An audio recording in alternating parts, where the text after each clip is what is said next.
花开花落自有时，缘去缘来总有因。大家好，欢迎收听翠花的秘密。我和程旭是在我大学毕业后工作时认识的。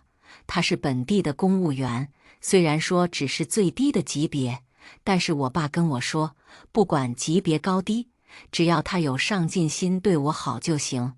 我爸是银行行长，工作性质很敏感，我怕一不小心就会让我爸落人口舌，所以在外我都是低调的，不能再低调。开的车是国产的比亚迪，住的房子是用我自己工作的钱租的本地的一个老小区，一个月只要3500块钱。周围认识我的人都以为我是外地来的，在本地打工的一个普普通通的社畜，包括程旭。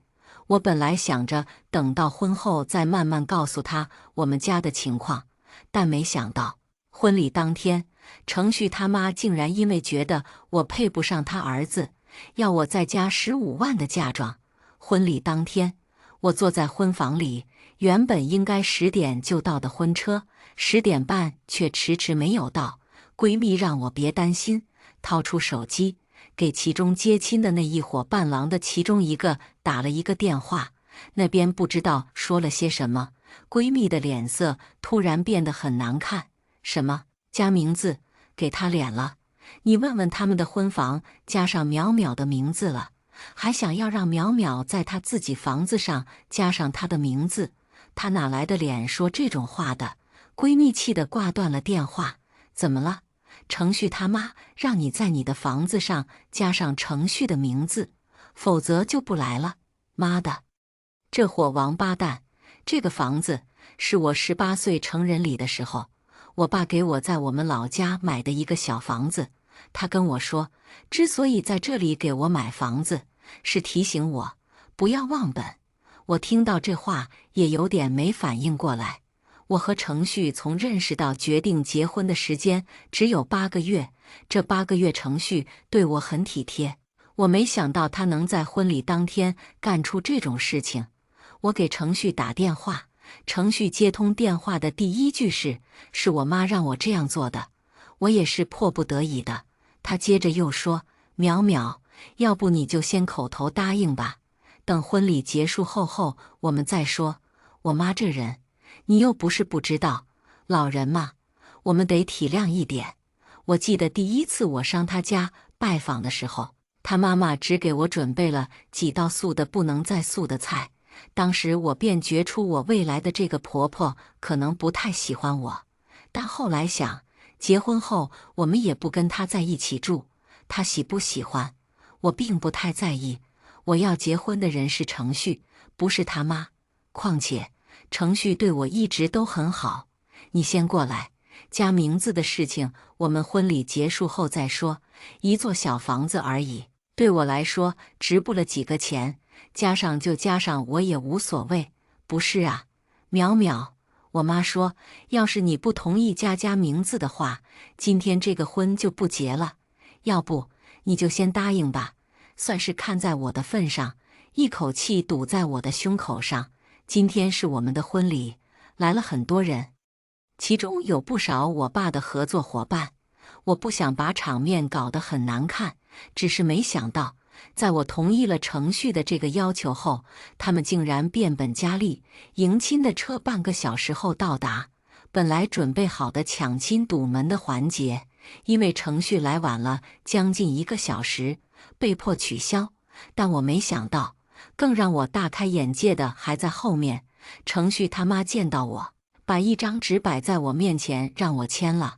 我拿起纸看，上面写着，女方承诺在女方的房子上加上男方的名字，并且追加15万嫁妆。看完后，我把纸放在桌子上，抬头看向这个即将要成为我婆婆的人，您这是什么意思？我坐在铺着红色床单的婚床上，程丽娟站在我面前，她背了一个 LV 的牛皮包，背带的面料磨损的有些严重，是很多年前过时的款式了。之前我去拜访的时候，送过她一个爱马仕鳄鱼皮 Birkin 铂金包，她说货背不出门，把包退给我了。在她眼里，我一个一穷二白的外地人，不可能买得起这么贵的名牌包，这只是口头说的，签个协议，大家都安心。他高高在上地看着我，程旭一直低着头。如果我不签呢？他从嗓子眼里轻轻地哼的了一声，声音很小，但我听见了。那你和旭旭的婚事，恐怕要再考虑一下了。我没说话，他看我的样子，认定了我是个好欺负的，言语越来越过分。快签了吧，过了这个村就没了这个店了。我们家旭旭可是985毕业的高材生，你嫁给我们家旭旭算是高攀了。你一个外地人，也就多亏了能嫁给我们旭旭，才能有本地的户口。现在本地的户口多难得呀！我是没有他们这里的户口，但是我的户口落在首都，我为什么要舍弃我首都的户口迁到这里来？程旭他是985毕业的，我和他同校。说实话，我并没有觉得我比您的儿子差在哪里。你一个女人，读书好有什么用？到头来还不是要在家里看孩子。再说了，我们家旭旭完全可以找一个比你更好的。他从包里按出手机，低头翻了几下，给我看他口中那个比我更好的那人的朋友圈，上面全是他在各种高奢场所出入的照片。照片里的人下巴很尖，鼻背精窄，有种说不上来的别扭。这是旭旭的前女友，昨天刚刚回国，国外留学回来的海归，家里做生意，住的是别墅，开的是大 G。他说这话的时候一脸骄傲，好像这些是他家的一样。所以呢，我问道，眼神看向一直在旁边沉默的程旭。自始至终，程旭没有帮我说一句话。所以，你如果不签这个协议，就别耽误我们家旭旭去比你有钱，比你家世好的。在我们眼里，你就是个外来务工的农民工。我一直知道程丽娟是个多么实力、多么自私的人。现在，我只要程旭站出来。看到我被他妈这样侮辱的时候，他是护着我的，那这一切我可以嚼嚼咽到肚子里。我的沉默被程丽娟当成了软弱，她口中的话越来越不堪入耳，甚至开始攻击我的父母。上次跟你爸妈见面的时候，你看你爸妈穿的哪个穷酸样，我都不好意思跟人说这是我的亲家。饭店里剩下的饭菜还要打包，一家人跟要饭的一样。我爸妈生活一向从简，穿衣都很朴素，尤其是我爸，一双从地摊上买的人字拖能穿好几年。而他口中的穷酸样，是因为我爸妈穿的衣裳没有一件他认识的大牌。我爸从小就教育我，浪费粮食是可耻的，而这种行为在他嘴里被说成要饭的。再好的教养也忍不了被人攻击自己的父母。我腾的一下站起来，我本来长得并不矮，此时穿着是10厘米的高跟鞋，比程丽娟整整高出了一个头。我向她逼近一步，眯着眼睛看她，你再说一遍。我从小在我爸身边耳濡目染，只要自己想，我完全知道如何释放自己的气场。我的声音并不高，但是程丽娟却怕得后退了一步。程丽娟站在程旭的身后，拉着程旭的袖子，一脸委屈。你看，这就是你找的媳妇，还没过门，就敢这么对我说话。程旭把他妈护在身后，一直没有开口的程旭，此时对我沉下了脸。周淼，你这是怎么跟妈说话呢？快给妈道歉。我简直不敢相信这是句话是从程旭口中说出来的。你说什么？给我妈道歉？我一直强忍的怒火，在他说完这句话之后喷涌而出。不论之前程旭对我有多好，但此时我只知道，这种妈宝男要不得。他的沉默，他的冷眼旁观，他放任他妈对我的羞辱，对我父母的羞辱，现在竟然还要我向他妈道歉。在程旭说完这句话后，我毫不犹豫，直接扬起手来，冲他脸上甩了一巴掌。程旭和他妈目瞪口呆，道你妈的歉，给我滚！程旭和他妈离开的时候，他妈回头朝我恶狠狠地说：今天你敢这么对我们，我们退婚是合情合理。不过话说，还得感谢你，要不是你放我们家旭旭，我们旭旭一辈子就要和你这种对他没有任何帮助的女人在一起了。现在我们家旭旭完全可以有比你好千万倍的选择。我直接让保安把他们拉了出去。办这场婚礼的时候，程旭把钱都投到了股票里，整场婚礼都是我一手操办起来的，包括也是我出的婚礼的钱。在程旭让我给他妈道歉的那一刻，我和程旭之间就已经完了。但是我和程旭完不要紧，那婚礼呢？我爸和我妈都是有头有脸的人物，而现在我整出这样一出幺蛾子，会不会让他们丢脸？我揉了揉脑袋，颓然地坐下了。淼淼，要不要我通知一声，说婚礼取消了？甜甜小心翼翼地问我。在甜甜说这句话的时候，我有了一个非常大胆的想法。谁说这场婚礼一定要程序才能办得成？只要不让别人发现破绽不就行了？我灵光一闪，看向甜甜，你大学学的是不是戏剧专业？甜甜一愣，随即点头，帮我一个忙。程旭他爸之前和他妈离婚跑了，与他们家来往的亲戚并不多，加上程旭的朋友、同学、同事，不到50个人。我说婚礼场地临时有变，等程旭反应过来的时候，我已经把他们清除了场子。接着我把甜甜给我找的50个群众演员放在了宴厅里，充当男方那边的亲友。现在只差一个假新郎，那这场婚礼便可以如期举行。我本来想在那一伙群众演员里随便抬一个当新郎，但甜甜拦住我，说他有更好的人选，他口中更好的人选是他的表哥迟燕。半个小时后，我和穿着一身黑色西装的迟燕站在镜子面前，甜甜看着我俩，说简直天作之合。我看着镜子中的两人，怔愣片刻。迟燕，她好看的有些出乎意料了，眉目凌厉，睫毛不卷翘，但是长得出奇，鼻背高挺，整个人透着一股上位者的气势，不论是相貌还是气场，都能甩程序几条街。我朝他礼貌地笑了笑，他把我吊在额前的几根碎发拢在了耳后，难过就不要笑了。程序他妈骂我的时候，程序让我给他妈道歉的时候，我始终冷静地在解决问题。但迟燕这句话差点让我红了眼眶，我赶紧低下头，不想让旁人看到自己的脆弱，低声说了句谢谢。婚礼马上就要开始了，而在处理完这一系列事情后，我精疲力尽，脑袋整个处于放空状态。直到我走上红毯，镁光灯照在我脸上，看着迟燕向我走来，整个人还被笼罩在一种不真实感里面。我爸的声音把我拉回了现实：这人是谁？你在搞什么？程序呢？等会结束我再跟你说。我回神低头，小声跟我爸说，避开我爸和台下我妈对我投来的视线，直视前方冲我走过来的迟燕。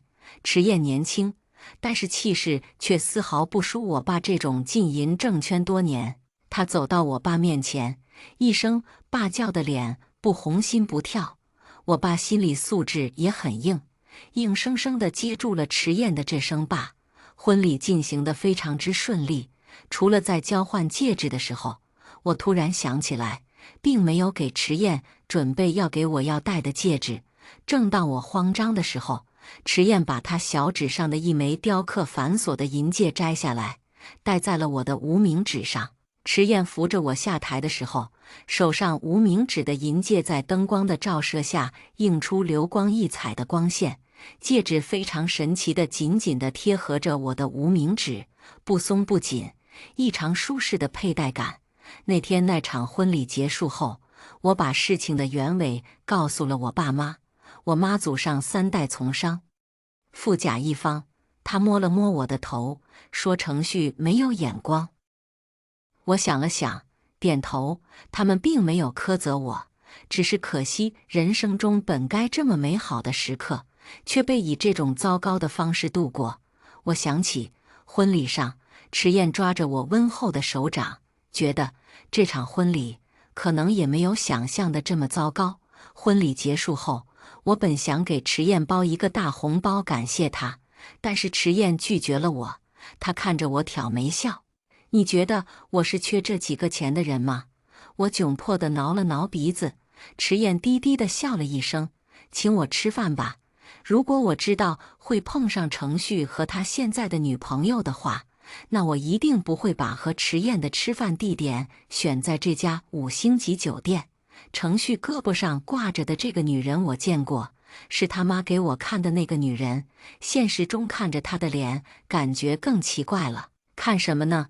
对面的迟燕举起手在我眼前晃了晃。我回神，不好意思地朝她笑了笑：“不好意思，走神了。”迟燕笑而不语，把她面前已经切好的牛排跟我的换了过来。酒店里的音乐很好听。迟燕问我喝不喝酒，我晃了晃车钥匙，说开车了，不喝了。迟燕比我大5岁，是一家集团的 CEO。我说怪不得。怪不得什么？怪不得第一眼见你就觉得这个人不是凡人。迟燕笑了笑。我问他平时忙不忙，他点头说挺忙的。你那么忙，甜甜还叫你来，实在太麻烦你了。迟燕摇头，为美女效劳是我的荣幸。他说这话时，右手放在胸上，微微颔首。我被他的模样逗笑了。和迟燕聊天很开心，我顺利转移了不远处对程旭和他身边那个女人的视线。吃到一半，我起身去卫生间，没想到在卫生间里遇到了那个女人，前一刻挂在程旭身上的女人，此时正在打电话，嘴里喊着老公，现在在外面呢，和朋友吃饭。老公给我打的零用钱我看到了，谢谢老公，爱你，么么么，拜拜。我洗完手，和从厕所隔间的女人打了个照面，她看样子并不认识我，我也装作不认识她的样子，径直回了座位。吃完饭后，我和迟燕道别，坐在我的小比亚迪上准备发动汽车，结果刚发动打了左转向灯，我的小车刚露出头，就被后面来的一辆大 G 给撞得又回去了。我赶紧下车检查车子的伤势，大 G 车主跟我同时下车。你长没长眼呢？真晦气！大 G 车主一下车就冲我走过来，指着我鼻子骂。我这才看清下车的竟然是程旭和他现女友。我这是正常行驶，你在非机动车驾驶道上飙着120迈的速度，怎么着，赶着逃婚去呀？我意有所指地看向程旭，程旭看见我脸色并不好，在婚礼上搞这一出，原来就是为了傍富婆呀，这得少走多少年弯路啊，是吧？程旭脸色都泛青了，你说什么呢？他就是你要结婚的人。薛春阳不屑地看了我一眼，又转头问程旭。是。程旭停顿了一下，接着又说，但是春阳，现在你才是我最爱的女人，我真想回去看看8个月前的自己是不是眼睛瞎了，才会答应程旭的追求。我现在1秒钟都不想看见程旭的脸，并不想和他们多做纠缠，转头就要走。薛春阳尖声叫道：“我的车都被你蹭了，你还想走？给我赔钱！是你的车违反交通规则，占用非机动车道，还开着120迈的时速，我没找你要钱就不错了，你还想让我赔钱？”薛春阳冷哼一声：“你这辆破车才值多少钱？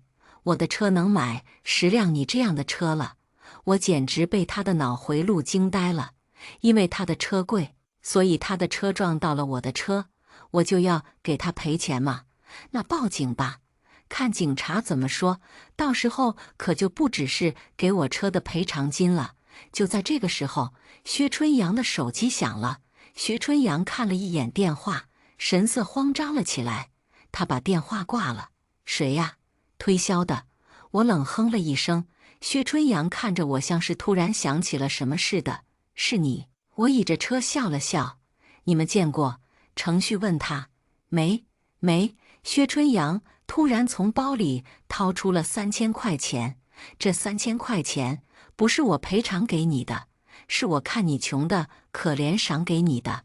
他盯了我半晌，附身到我耳边，低声说：什么该说，什么不该说，你心里有点数。我接过他手里的3000块钱，对面两人嘲讽地笑了一下。我低着头，把3000块钱在手里掂了掂，分了2半。抬头，1500块我甩在了薛春阳的脸上。要点零花钱不容易，您还是自己留着用吧。接着我把另外1500块甩在程旭脸上。钱币分洋，还有你，我当初真是瞎了眼了。甩钱，开车门，发动车子，一气呵成。我驾驶着我的比亚迪扬长离去，车子喷发出尾气。薛春阳在后面追着我的车子骂骂咧咧。程旭埋头在地上拾钱。我看着这一幕，不知道是该哭还是该笑。这些天的情绪似乎一点点地累积到我已经承受不了的地步。我使劲地憋着自己泪。夜晚的灯光被泪水模糊成七彩的光线。我告诉自己不能哭，渣男不值得。回去的时候已经有点晚了。我想起迟燕跟我说的回家给他发个信息，自己掏出手机看了半天。下车竟看见自己车后面跟着一辆车，跟着我一起下车的竟然是迟燕。你怎么来了？甩得不错。他看到我和程旭的那一系列事情了。很糟糕吧？他走近我。哪里糟糕？他很糟糕，我也很糟糕。你为什么会糟糕？我竟然会跟这样一个人交往了8个月。我自嘲地笑了。他声音很低。你知道吗？每一个女人都是一个小公主。我看向她，公主流的眼泪都是钻石。虽然钻石很珍贵，不能轻易流，但是如果把钻石卡在眼里，自己会很难过的。她的眼睛很深邃，她伸出手，抹掉我自己都没有察觉到的眼泪。很荣幸拥有公主的钻石。黑夜中，我的心跳从来没有这么快过。哭出来后，这2天郁结的心情似乎一下就被疏通了。我打开电脑，准备明天会议要用的材料。我妈是这家公司的股东，让我在这家公司里的基层先练练手。因此，我从大3就开始在这家公司实习，大4一毕业就转正。公司里面的人都不知道我的身份，但是因为我的工作能力强，所以公司里的风评还是很好的。第2天我到公司的时候，就听说今天公司要来新人。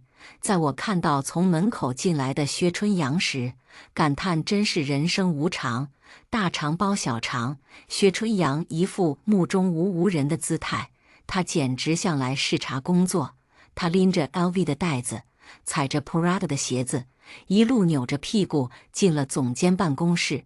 办公室的人都好奇他是什么来头，竟然能让总监亲自把他介绍给我们，还为了他还专门要在周末举办团建来让大家更好地认识交流。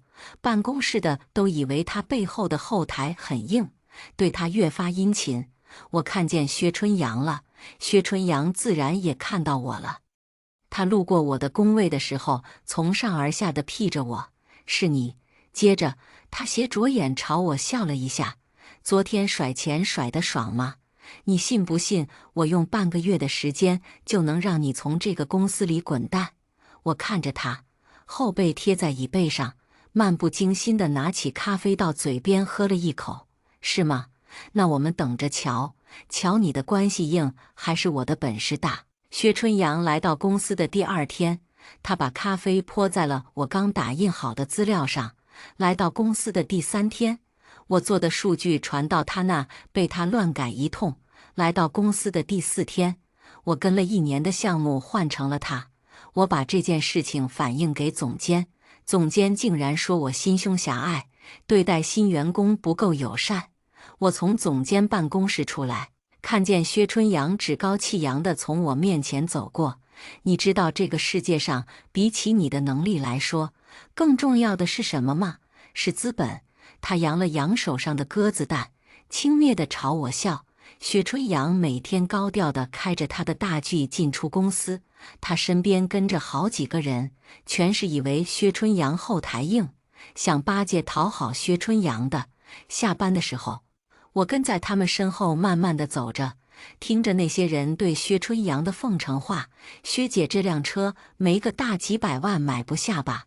薛春阳一脸娇羞，家里给我买的，具体的我也不知道多少钱呢，真是让人羡慕啊。薛春阳被这伙人拍得满面春风，我懒得理睬，径直走到了我的车面前。好巧不巧，今天我来的晚，只有薛春阳的车旁边有空位了。此时我的比亚迪和薛春阳的大 G 放在一起，显得格外的寒酸。薛春阳来的只几天，整个公司都知道了我和薛春阳不对付。此时那伙人为了拍薛春阳马屁，开始朝我冷嘲热讽。小周，这辆车该换了，这开出去多寒酸，哪能人人都跟我们薛姐一样命好啊？小周，这辆车还是省吃俭用才买下来的吧？薛春阳捂嘴笑，你们被说我的车和小周的车撞了，我还给了3000块钱给小周去修车。3000块钱，咱们薛姐出手可就是大方，但是应该小周给薛姐钱才对，毕竟薛姐的车可比小周的车珍贵多了。哎呀，就当做慈善了，咱们薛姐是大气，现在社会上的小姑娘就是太小家子气了，上哪找我们薛姐这种长得好、家世还好的人啊？我听着他们的话，心里直犯恶心，那不得老公叫得好吗？是吧，薛姐？你就是嫉妒我，就算你嫉妒我，也不能这样诬陷我。薛春阳脸都涨红了，薛春阳露出被冤枉的委屈表情。一群人开始向我炮轰，我冷笑了一声，没再理他们，开车离去。离开的时候，我从后视镜看见了薛春阳阴狠的眼神。薛春阳的抢我的项目，不知道卡在了哪一关，项目迟迟没有推动。过了几天，总监说有一个酒局要我参加，我一向不参加酒局的，但是总监说这次的局有我之前项目的那个负责人，负责人指明要见我。那个项目的负责人，我之前跟他接触过，是个非常风趣的老头子，见识和谈吐都不俗。我想了想，答应了总监的要求，回家换了一身衣服。没想到出门的时候，车子突然发动不了了，眼看就要迟到了。我住的地方又不是很好搭车，索性打电话叫来了司机。司机开的是一辆黑色的雷克萨斯，是一辆很低调的商务车。我让司机载我去了酒店。到了酒店后，我发现来的人除了我和总监，还有薛春阳。总监说要见我的那个负责人，也不是我之前见过的那个负责人，而是另一个我没有见过的中年人。中年人有些秃顶，常年喝酒，肚子将衬衫绷得很紧，看见我的时候，眼睛眯了起来。他的目光让我很不舒服。薛春阳从一开始我进门看我的眼神就不怀好意，总监一个劲的让我给那个负责人敬酒，说到了我为公司做贡献的时候了。我的面前是一杯高度数的白酒，薛春阳面前是一杯果汁。酒过半巡，我喝得有点迷糊。我看见薛春阳对总监使了一个眼神，紧接着总监就开始起哄，让我和负责人喝交杯酒。负责人的脸涨得通红，听到这个提议，眉毛都要翘起来了。我被总监拥簇着端着，就被站在了负责人面前。负责人看我的眼神更加不对劲了。薛春阳依偎在总监的身边娇笑，负责人肥厚的手划过我露出来的胳膊。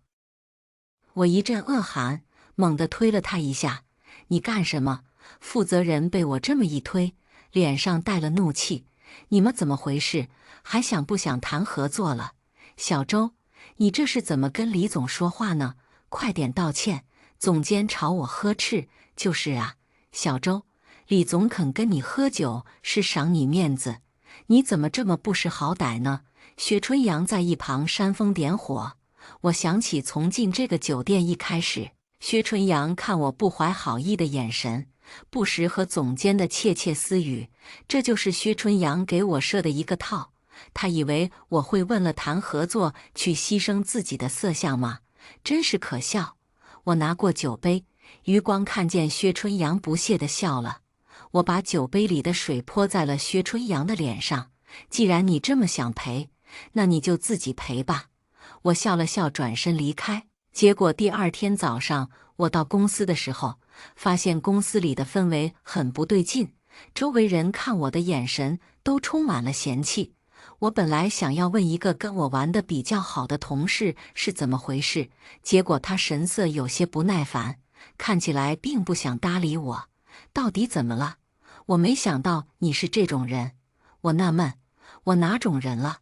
我怎么了？你竟然为了往上爬，跟了这么一个老男人。他把手机举到我面前，上面的照片是我被我家司机送到家门口的图片。我有些无语，这是谁发的？薛春阳，三人成虎。我现在在公司里就是一个靠睡上位的女人，我倒是不在意别人怎么看我，他们爱怎么说就说。下班开车回家后，我发现有一份明天要用的文件放在公司忘记拿了，之后又还扯返回公司。我没想到回公司拿文件这一趟可真是让我结结实实的吃了一个大瓜。我回公司的时候已经晚上10点钟了，没想到这时候竟然还有灯开着，但是环视一圈，发现里面办公区域并没有人。走到我的位置上，拿了文件，本来就想走，但没想到，此时我却听到了一声从厕所发出来的呻吟声。还有人在厕所吗？我心下好奇，往厕所靠近，越走听着里面的2个声音越耳熟。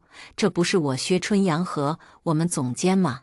我想起前几天薛春阳口中的老公，该不会就是我们总监吧？但是我见过我们总监媳妇，也不是他呀。我掏出手机，把2人的对话录了下来。你都多久没碰人家了？这次你要都还回来。家里的那个最近看得严，没办法。宝贝，2人的对话越来越不堪入耳。在我想走的时候，我听到了我的名字。我跟你说的秦淼的那个事情，你想好了没？你一定要帮人家呢。放心好了，我改天想办法让他工作上出点岔子，让他拍屁股走人。我按下了录音结束键，转手就把录音放到了工作大群里。2人还毫不知情地在办公室干着那种苟且之事。转眼群里的信息已经99加了。回家之后，我打开手机，群里全都是骂这2个人的。其中骂得最狠的是薛春阳的那几个小跟班，之前舔他舔得最厉害的是他们，现在急着托关系想踩他一脚的也是他们。薛春阳在群里说，不是他们想象的那样，他说是我录音污蔑他。总监在下面附和，恕我是因为酒局上他让我敬酒，我心中不爽才会报复他们，说我污蔑他们。有人在群里发，都有录音，谈何污蔑？薛春阳立马回，现在录音也可以作假呀。再说了，我家里这么有钱，我没必要跟一个已婚的男士扯上关系吧。他的一番话让众人开始信服，有人开始怀疑我的录音是假的。这时，薛春阳私信给我发了一条消息，跟我斗，你还嫩着呢。本来我并没想把事情做得太绝，但是薛春阳再三的挑衅我。第二天早上，我直接把录音发送给了总监他老婆，我直接把录音分别发给了总监老婆和程旭。这是不是假的？我想他们两个人应该是最清楚的吧。之所以选择在第二天早上给那两人发，是因为好戏要当面看，仇要当面报。昨晚的录音事件似乎并没有影响到薛春阳一丝一毫。他进公司的时候还是扭着屁股，看见我的时候还挑衅地朝我挑了眉。我不在意地勾了勾嘴角，估摸着总监老婆半个小时内即将达到战场。总监老婆来得比我想象的还要快，她看上去40岁左右了，面色凶狠，看上去是个狠角色。她来的气势汹汹，直冲总监办公室。众人还没有反应过来，就听见总监办公室传来摔东西的声音。那个女人是谁？你在说什么？别在这闹，回家再说。真有意思，你干出这种事情，还有脸说我闹？你说录音里的那个女的是谁？是不是你们公司的？把她给我叫过来，我倒要看看那个不要脸勾引有妇之夫的贱蹄子长什么骚样。办公室的人不约而同地看向了薛春阳。薛春阳此时脸色刷白。什么录音啊？那时有人要诬陷我，是假的。你肯定是中了小人的计谋了，他是想要弄我呢。滚吧！你是什么货色？你以为我不知道？你在床上怎么叫的？你以为我不清楚吗？我今天非要找出那个叫得这么骚的贱货是谁。办公室有人忍不住笑了起来。此时大家都心知肚明，那份录音到底是真是假了。他们不约而同地看向薛春阳。薛春阳此时知道事态不好，拎起包就想跑。他跑了可就不好玩了。我正想起身把薛春阳拦住，没想到有人比我快一步。我一看，笑了。来的人，这不是我的前男友吗？这场戏可真是越来越精彩了。程旭一进公司，直接扯住要溜的薛春阳，劈头盖脸的一顿骂，问那段录音是怎么回事。周围人一脸看热闹不嫌事大的表情。薛春阳涨红了脸。我出去跟你说，你现在就当着你所有同事的面给我解释清楚。薛春阳抓住程旭的袖子，一脸委屈。老公，你要相信我，我是清白的，都是。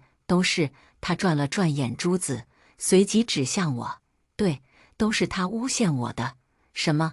老公，你这个贱人，花着我的钱，还敢在外面包养小白脸？原来勾搭我老公的那个贱蹄子就是你呀！三个人齐声向薛春阳发问。薛春阳站在中央，如同丧家之犬。总监夫人忍不住冲上去揪住薛春阳的头发，两个人厮打在一起。你这个贱人，看我今天不打死你！薛春阳哪是一个任人责骂的主，他一把把总监夫人推开。此时他知道事情已经完全败露，也顾不得上自己的脸面了，直接指着总监夫人大吼：你不看看你这个黄脸婆的样，是你在自己没本事留住男人，关我什么事？还有你，他看向总监，你自己床上不行，我在外面包个男人怎么了？最后还有你，他指着程旭，你就是我找来的托盘男，也不看看自己几斤几两。你一个月领的那点钱够我买包的吗？你还想着我能一心一意地跟着你？你配吗？被他骂的三个人此时气得脸都涨红，也顾不得体不体面了。四个人直接在办公室开骂，他们之间的那些见不得人的肮脏事情，全数被办公室的人收入耳朵。每个人脸上的表情可谓精彩。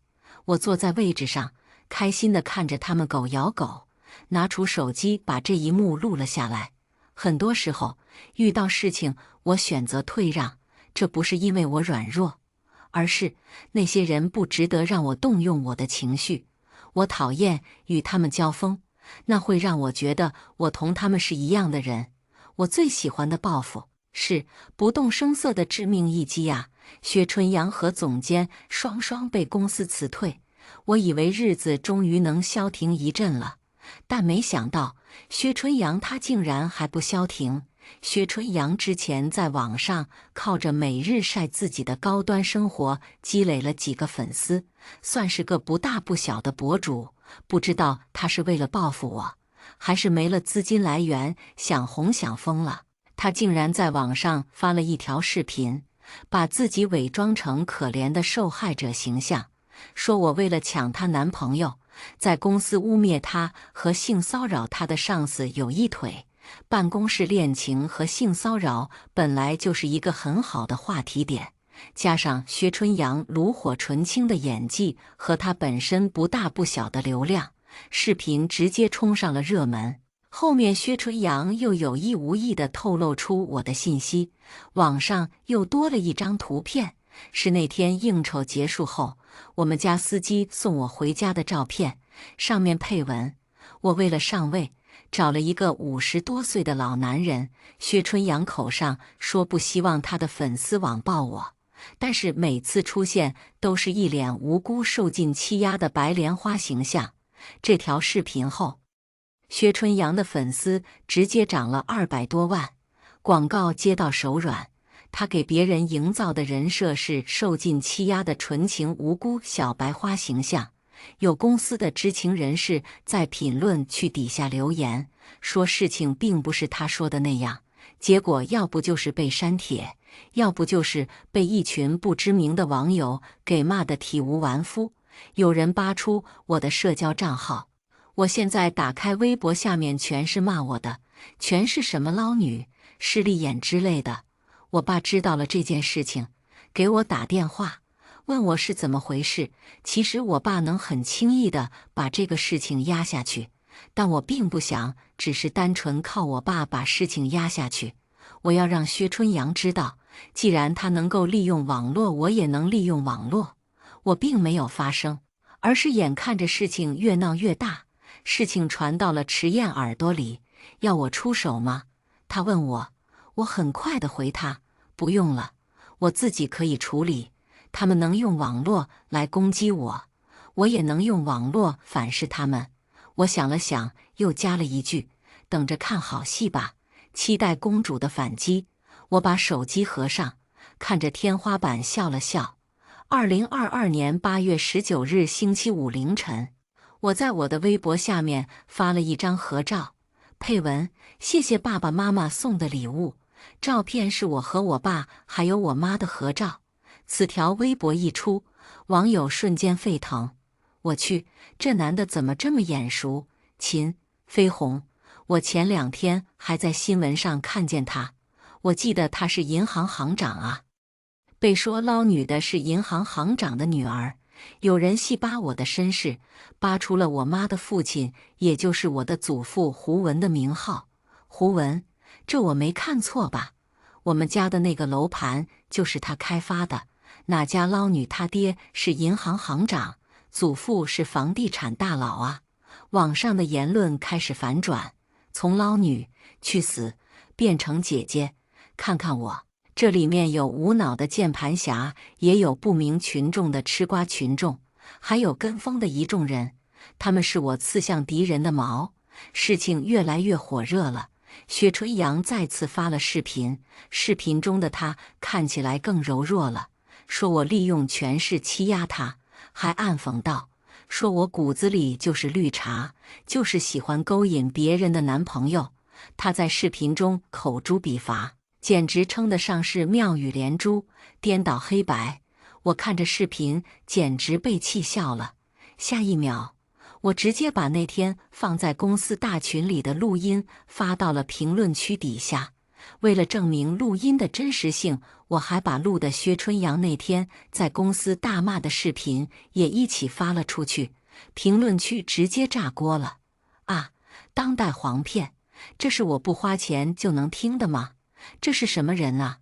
自己跟上司睡觉，当捞女，还污蔑别人，还有那2个男的，什么眼光啊？事情更热闹了，薛春阳不蹦跶了，有人扒出了程旭和我的事情，这明明是自己当小三，在别人要结婚的身后横插一脚，竟然还颠倒黑白说别人是小三。就是啊，还有那个男的是最恶心的，婚礼上是男方悔婚，听说是男方嫌弃女方那边嫁妆给的不够，就是女方家里穷呢。那男的现在悔的肠子都该青了吧？哈哈哈哈哈！在我把我和我爸的照片放在社交账号之后，没想到第二天一大早，我推门就看见程旭捧着一大束玫瑰花跪在我面前。哦，和他一起来的还有他那个嫌弃我穷的妈。程旭看来昨晚一晚没睡，眼下的黑眼圈都快掉到了下巴上。后面站着他妈，这是我第一次看见他对我笑。之前我去他们家，他妈永远都是冷着张脸给我看。他妈率先开口：“淼淼啊，之前都是我不好，程旭他还是爱你的，你就原谅他吧。”程旭抱着花向我挪：“淼淼，之前都是我鬼迷心窍，不该那样说你，你原谅我好不好？”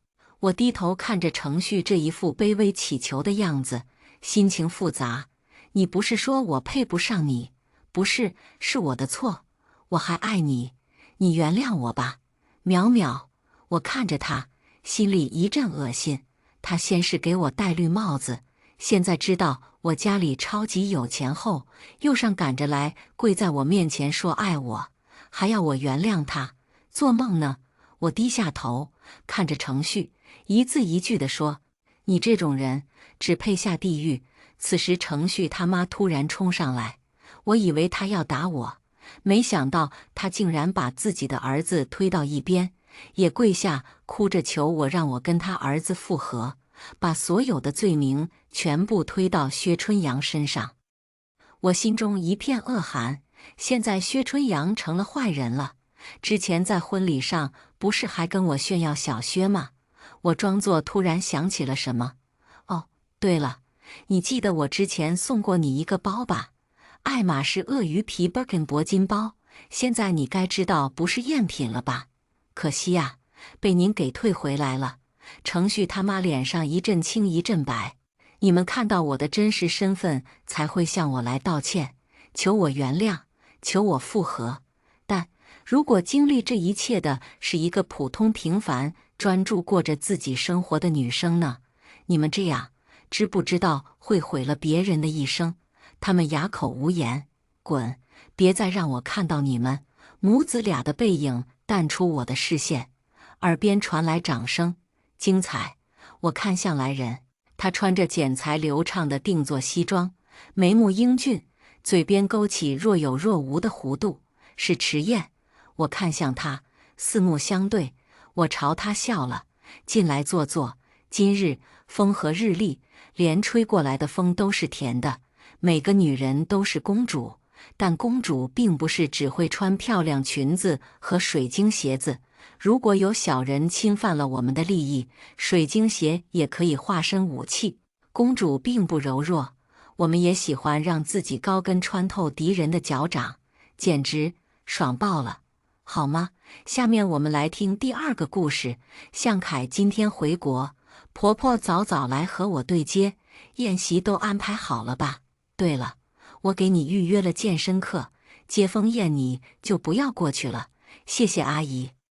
为了不让我出现，老太太铁公鸡出血了，我当然要配合一下。表面的，向母一直不喜欢我，哪怕我和向凯领了证，他也不承认我。他觉得我是图他家的拆迁款，只让我管他叫阿姨。我私心里挺认可这个称呼，毕竟他一直阻拦向凯给我办婚礼。在街上逛了会，我去了向凯的接风宴。开玩笑，我安排的接风宴我凭什么不能来？我到的时候气氛正好，一个女人挽着向凯正在敬酒，这整的不知道的还以为是订婚宴。看见我的时候，向凯眼里一闪而逝的慌乱，婆婆则是赶紧过来推着我往外走，一副生怕我开口的样子。乔伊，不是说了你今天不用来吗？真是不省心。婆婆叨叨着，我无心听她说的什么，只是眼睛直盯着门缝里相依偎的男女。可笑那个男人还是我老公。女人歪着头问他我是谁，他宠溺地刮了一下他的鼻子。我的追求者，算是我的头号粉丝吧。明明声音也不大，我却听得一清二楚。我推开门进去，婆婆来不及阻止，2本结婚证暴露在众人眼前。我笑得讥讽，向凯说的对，我是他的头号粉丝，还是和他领过证的。不过那是曾经，现在他脏了，我不要了。我说完就转身离开，任凭后面鸡飞狗跳。我和向凯恋爱3年，结婚3年。恋爱时，他说：“乔伊，我和你谈的是一场不分手的恋爱。”求婚时，他说：“乔伊，我们的婚姻没有离婚，只有丧偶；没有出轨，只有断腿。”结婚纪念日，他说：“乔伊，你要一直爱我，最爱我。我们要做彼此的头号粉丝。”他的情话信手拈来，我沉浸其中，深信不疑。可也不过短短6年，曾经那个连我手指破了一点都会紧张到不行的男人，也会携着另一个女人当众否定我、羞辱我。所以，能信手拈来的一定不是情话，是鬼话。我按部就班的洗澡、敷面膜、上床睡觉。我知道这才是刚开始，后面还有硬仗要打。果不其然，2天后，向凯来找我了。他眉目沉沉盯着我，为什么要那样闹？真是可笑！究竟是谁在闹？乔伊，你变了，我很失望。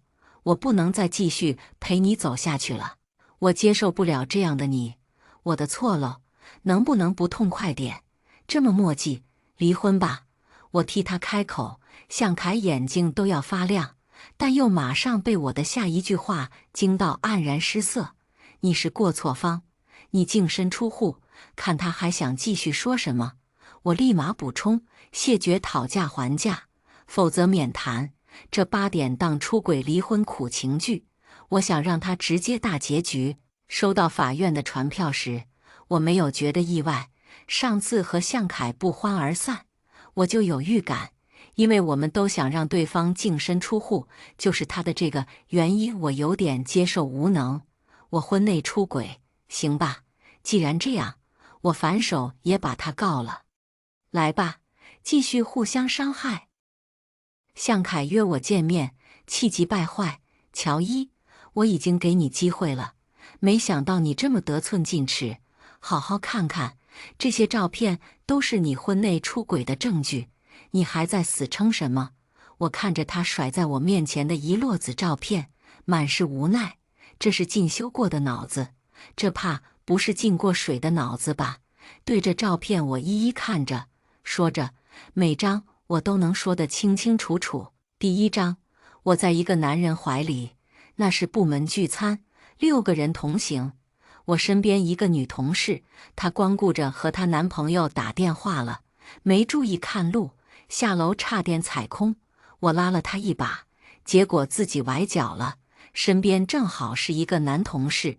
第2张，我和一个男人单独在车上，其实不是单独，后面还有2个女同事，喝多了，醉倒在后车座上。车就是醉倒那2个同事之一的，因为我也少喝了点，只能叫了代驾。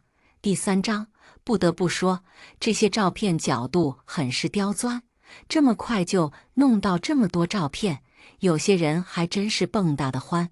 直到我看到最后1张照片，我不再想开口，那是我在妇产科排队检查的照片，无法逃避，伤口再次被撕扯开来。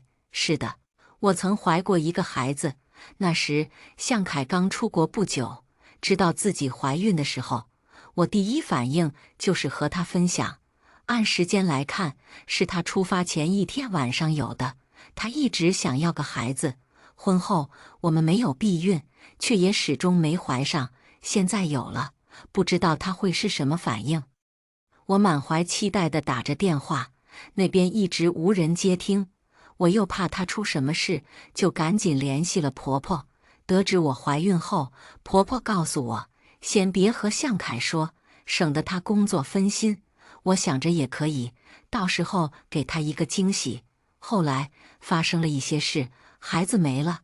向凯看见我的反应，一脸被绿的愤怒，冲我直嚷嚷说呀：“你不是挺能说的吗？前面都能说清楚，这个说不清楚了是吧？净身出户，你必须净身出户。怀了野种偷偷打掉，就以为万事大吉了？做梦！”我上前狠狠打了他2巴掌。这是他欠我和孩子的，孩子的事情，你问你妈和白薇薇去。我的愤恨和厌恶快要溢出来，他被我的样子惊到，仓皇离开。白薇薇就是随向凯一起回来的那个女人，也是向凯的办公室恋人。那天的接风宴，他认出我了，我也看到了他明晃晃的挑衅。向凯出国1个多月的时候，我收到了一条好友申请，头像是一双男女交握的手。巧的是，男的手上戴着和向凯一样的结婚戒指，手背上长着和向凯一样的一颗红痣，连位置都一样。世上哪有那么多的巧合？我通过了这条好友申请，对方的消息轰炸般过来。我浑浑噩噩听完了向凯和白薇薇的爱恨情仇，又是老掉牙的青梅竹马，好久不见，再见生情的狗血剧情。彼时我刚查出来怀孕不久，猛然就知道了丈夫的背叛，气血翻涌，晕了过去。在我还没想好要怎么办的时候，孩子自己走了。婆婆事不关己地说我：“你还真是没福气。”我哭得不能自已。是啊，有福之女不进无福之门也好，有福的宝宝不来这样无福的人家。向凯最终还是撤诉了，他的证据不足，我却证人证言都有。去民政局办理手续那天，向母和白薇薇都来了。向母躺在地上不起来，极限发挥了撒泼打滚的本质。白薇薇红着眼啜泣：“乔伊，我就说你是冲着我家钱来的，你还不承认？现在原形毕露了吧？丧良心啊！你欺负我们孤儿寡母，大家都来看呐！儿媳妇离婚要抢走我家的所有钱啊！这是不给我们活路了呀！人们围着我们指指点点，我不在乎，丢人的又不是我。”向凯默不作声，白薇薇瞪着我，我能理解他们的心情。毕竟马上就要没钱了，但是不代表我会惯着他们，直接打了110。离婚后，我卖了房子，辞了工作，换了手机号，剪短了头发，开始了一场说走就走的旅行。奔腾的江河，连绵的群山，广袤的大漠，历史悠久的古都，一次次的旅行让我的眼界和心胸都更加开阔。现在的我游走在各个地方，有时是著名景点，也有时是普通村落。是的，现在的我成为了一名户外旅游主播，能让更多的人在我的镜头中实现因种种原因未实现的旅游梦。看美景，享快乐。向凯也看了我的直播，还给我打赏了。我下播后，他给我发了私信，他说现在他和白薇薇结婚了，日子过得一地鸡毛。他说想再见我一面，不是为了挽回，因为他知道我不会回头，他只想和我好好的说再见，毕竟曾经也是真爱过。我没回复，他想说的再见，恰恰是我想说的再也不见。人生嘛，只有向前，哪有后退的？过去的早就过去，无论人还是事。今天的故事到这里就结束了。过去终将会过去，但故事已然成故事。您的点赞和订阅就是我更新的动力，期待您给出任何建议。我们下个故事不见不散。